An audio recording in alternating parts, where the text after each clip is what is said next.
চোরের শাস্তি। আগেকার দিনে পাড়াগাঁয়ে চোরেরা শীত কেটে চুরি করত। আবার অনেক সময় চালের টালি সরিয়ে ঘরের মধ্যে ঢুকে চুরি করে দরজা খুলে পালাতো। এইভাবে এক চোর গোপালের বাড়িতে চুরি করতে এসে ভীষণ বিপদে পড়ল। গোপাল তখনও পাকা বাড়ি তৈরি করতে পারেনি। সে বাস করত মাটির ঘরে, আর চালটি ছিল টালির তৈরি। কিন্তু মহারাজ কৃষ্ণচন্দ্রের প্রিয় পাত্র বলে চারিদিকে গোপালের নাম ছড়িয়ে পড়েছিল। এইসব শুনে এক চোর গোপালের ঘরে চুরি করার মতলব করল। তখন প্রায় মাঝরাত, কৃষ্ণপক্ষ, চারিদিকে ঘুটঘুটে অন্ধকার। চোরটা চুপি চুপি এসে উঠল গোপালের টালির চালে। হঠাৎ শব্দ পেয়ে ঘুম ভেঙে গেল গোপালের বউয়ের। এদিকে চোরটা তখন ঘরের মধ্যে নামবে বলে একখানা টালি সরিয়েছে। গোপালকে ঠেলা দিয়ে আস্তে আস্তে ডেকে ঘুম ভাঙালো তার বউ।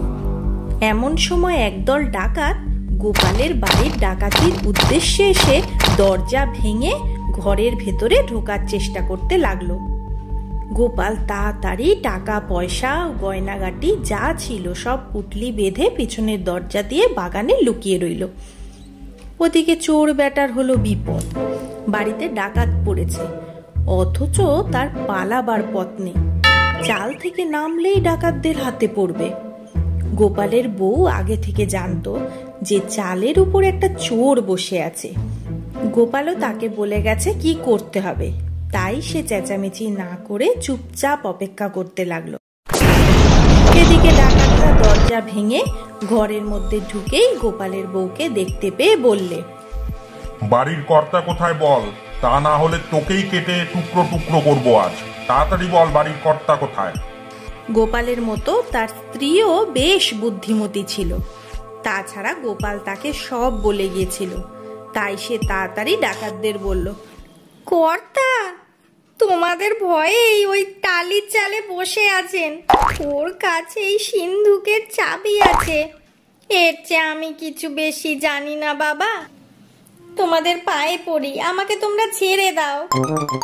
ডাকাতরা তখন চালের উপর থেকে চোরটাকে নামিয়ে এনে সিন্ধুকের চাবি কোথায় জিজ্ঞাসা করলে চোর তখন ভয় পেয়ে ডাকাতদের পায়ে ধরে বললে, মা কালীর দিব্যি কেটে বলছি, আমি বাড়ির কেউ নই, চুরি করতে বাড়িতে এসেছি, আমাকে তোমরা ছেড়ে দাও বাবা। ডাকাতরা তার কথা বিশ্বাস না করে সিন্ধুকের চাবির জন্য নির্মম ভাবে প্রহার করতে লাগলো। ডাকাতরা যত মারে সে তত বলে, আমায় ছেড়ে দাও দাদারা, আমি এ বাড়ির কেউ নই, সিন্ধুকের চাবি কোথায় আমি জানি না। এইভাবে বেশ কিছুক্ষণ কেটে গেল। এদিকে গোপাল তখন সারা গ্রামের লোক জড়ো করে লাঠি সোটা বর্ষা প্রভৃতি নিয়ে হই হই করতে করতে সেখানে এসে হাজির হলো। অত লোকজন দেখে ডাকাতরা যেদিকে প্রাণ নিয়ে পালিয়ে বাঁচল, কিন্তু চোর বেচারা পড়ে রইল মরার মতো। তার তখন আর উঠে দাঁড়াবার শক্তিই ছিল না। গোপাল যদি এসে না পড়তো তাহলে চোরটাকে ডাকাতরা মেরেই ফেলতো। গায়ের লোকজন তখন চোরটাকে মারতে যেতেই গোপালের বউ বললে, ওকে আর মেরো না, ওকে বাড়ির কর্তা সাজিয়ে আমরা এ যাত্রা ডাকাতদের হাত থেকে বেঁচে গেছি। গোপালের বউয়ের কাছে সব কথা শুনে গায়ের লোক তার খুব প্রশংসা করতে করতে যে যার বাড়ি চলে গেল। গোপাল আর গোপালের বউ চোরটাকে সেবা শুশ্রূষা করে সুস্থ করলো। চোরটা তখন জীবনে কখনো চুরি করবে না বলে বাড়ি ফিরে গেল এবং সেদিন থেকে সে আর কখনো চুরি করেনি।